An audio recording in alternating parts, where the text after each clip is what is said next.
पहले आता है, गुस्ल करता है और सुबह सवेरे जुमा के लिए मस्जिद में आता है।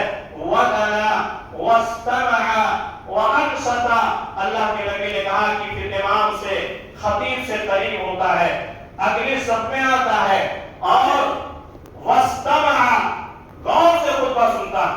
हमारे यहाँ क्या होता है, लोग सुबह से थके हुए आते हैं, मस्जिद की ठंडी हवाओं में आकर के थके मारे नींद की आगोश में चले जाते हैं, नींद की आगोश में चले जाते हैं। वो कहते हैं सोने पर उन्हें टोका जाए, सुकून तो एक ही मिलता है, लेकिन वो हाजिर दिमागी के साथ नहीं बैठते।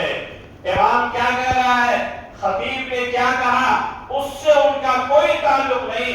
आए बस रस्मन मस्जिद में खुतबे के दरमियान बैठे, सोए अच्छे अंदाज से, और कितनों की तो नाक से आवाज भी निकलने लगती है।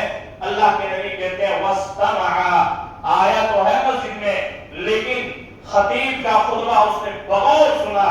वअनसता, खामोशी के साथ वो बैठा रहा, सुनता रहा, यानी खुतबे के दौरान कोई हरकत नहीं की, किसी को तकलीफ नहीं दिया, किसी को आगे पीछे नहीं किया और किसी को कोई तकलीफ नहीं दी, इत्मीनान के साथ खुतबा सुनता रहा।